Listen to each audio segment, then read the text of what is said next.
It's unlosable for them. On the bear. They're pushing towards the tier 3 turret in the bottom lane. They're just going to give it. Mirwan's not coming. Yeah, Mirwan not there. He's just trying to get something back at the tier 2. Oh Frescowy going in from an ulti. The turret's probably going to die before the TP even completes. They're going between worlds. Levi diving into the back. If they find Super, the game's going to be over right there. And immediately, Emo jumps in. Easy Love is dominating. 3 dead on MDK. The final fight will not even be one. Gam just run him over. The TP to guarantee the minions stay alive. Mirwan and Elyoya will try as valiantly as they might to defend, but the turrets are already gone. Vietnam still has some fight left in them, and they will eliminate MDK from Worlds 2024.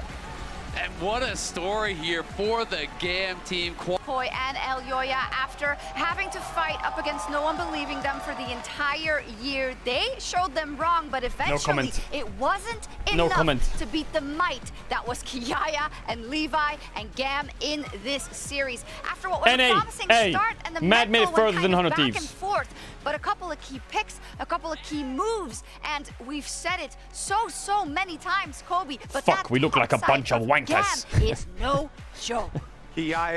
That's such a tough loss, man. I mean, that's unacceptable. That is unacceptable. We weren't going to bring especially the fashion in which they lost. 4 rookies and one more you can't lose like that, right? I think that is unfair. I think they can be proud of how far they got, but in the context of the series, especially when you're 1-0 up, they should be very frustrated because they know that they could play better than what they've shown in game 2 and 3. But at the end of the day, and the way they lost was so disappointing. They made so many mistakes. Held his own also in game 2 and was destructive. And they were just disrespectful in the way that they reacted to plays. Oh yeah, shout out to Kiaya, by the way. Kiaya is crazy good. Kiaya is crazy good. Shout out to him. Really impressive indeed, and we talked about my expectations were low, but their region, it is holy so fuck. incredibly important. Mad's out. Let's have a 5-second silence for Mad. Everyone shut up. Everyone write dots in the chat. I didn't expect him to go far, but holy fuck, I didn't expect him to go that... It only lasts 3 games. Get 3-0'd. Alright, that's done. Alright, Matt's done. Okay, so that essentially means that in the next round, Fnatic can't draw GAM and Weibo can't draw TL. So TL... Oh my god. Bro, if... TL is actually really fine in the next round. If they win. If they beat Pain. Because they can't get Weibo. And if they don't get BLG, they get Fnatic, GAM, or PSG, which is probably fine for them. Because they can't get Weibo from the default. Fnatic, though, can only draw PSG, Weibo, BLG, or TL. Fnatic is going to get blasted in this draw. Worst case is here, best case is there, right? Okay, maybe we're getting ahead of ourselves, though. Pain Gaming, don't sleep on them. Okay, some words from Mad Lions. I think they had a disappointing tournament.